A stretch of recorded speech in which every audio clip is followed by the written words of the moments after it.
اسمي وليد الربيعي، جيت من العراق، بيلقبوني ويدا برنس. بغني راب من أنا عمري 11 سنة. كانت بداية جدا بسيطة، يعني بضع كلمات بتتكون بتصبح جمل، لكن الناس اللي حواليني، أهلي، والدتي الله يحفظها، شجعتني على هذا الشيء وشافت إنه شيء جميل حيكون.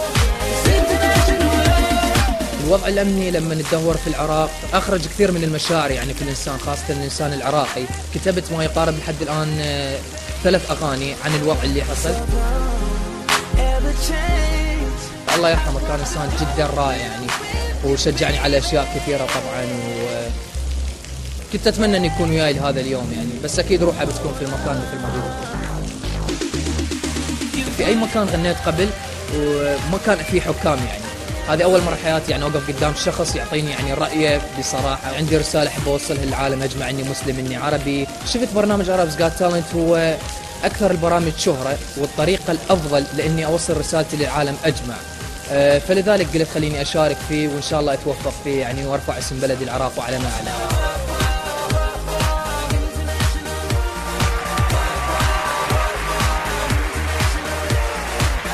تعرفنا على نفسك ومن وين؟ وليد الربيعي من العراق. شو حابب تسمعنا اليوم يا وليد؟ فقرة راب، مقطع من أغنية بعنوان قصة بلد. أنت مقيم في العراق الآن؟ مقيم في العراق وجاي من العراق. أهلا أهلا وسهلا فيك.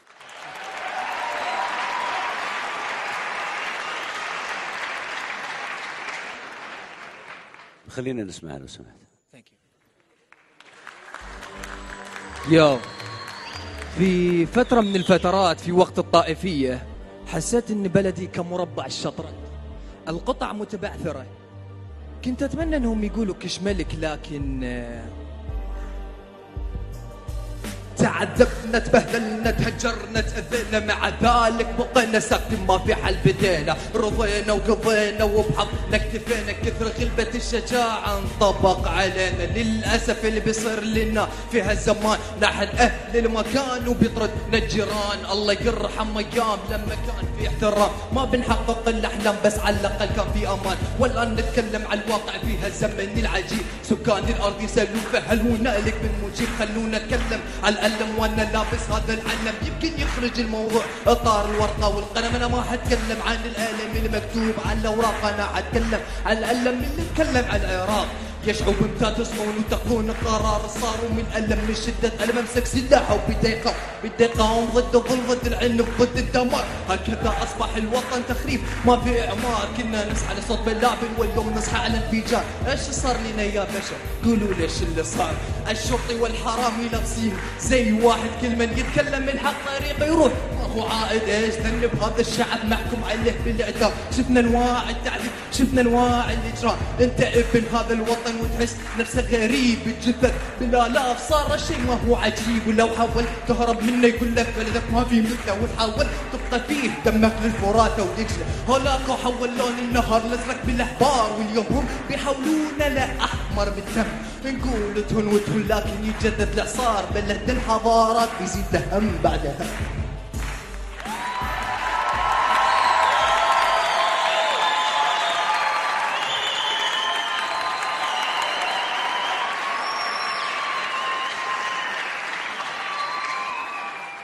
انت شو بتعمل بالحياة؟ أنا شغال في شركة حاسبات قسم برمجيات، وفي نفس الوقت بدرس، والوالدتي الله يحفظها بتطمح أن تخليني أكون طبيب في المستقبل. كل هول؟ كلهم.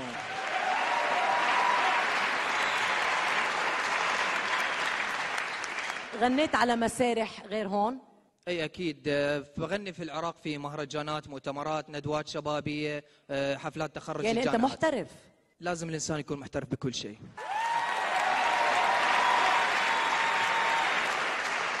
ما في شك انه انت من اللي شفناهم حتى الان اكثر واحد متمكن، اكثر واحد واثق من نفسك، اكثر واحد واثق من ادائك، لانك يمكن عندك نوع من الاحتراف. ولكن عندي نصيحه، بدك تعمل جهد بادائك وبغناك انه تفهم الناس.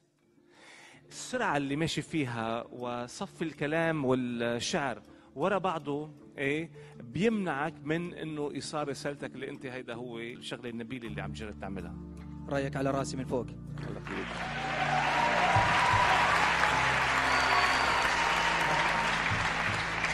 قرارك علي.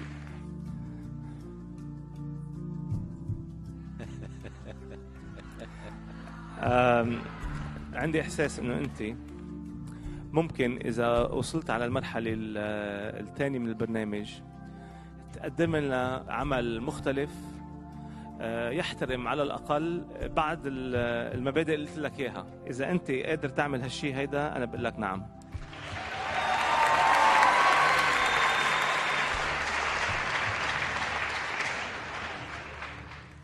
نجوى.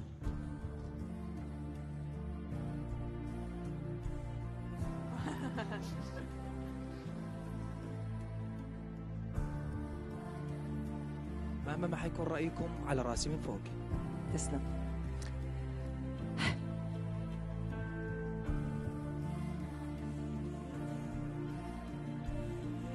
لهالدرجة نجوى. بعتذر ما أقنعتني. لا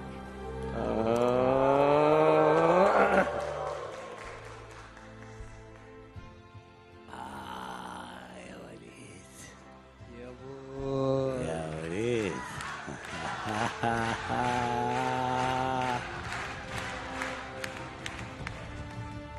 علي نعم، نجوى لا.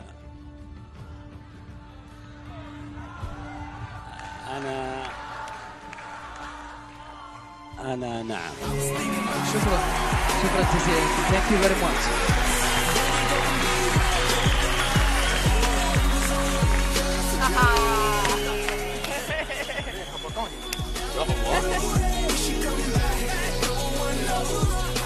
وانا شفت انك انت خسيت. طحت صرت ابيض. انا صراحه مبسوط جدا. ربنا يخليك. فخوره بيك جدا.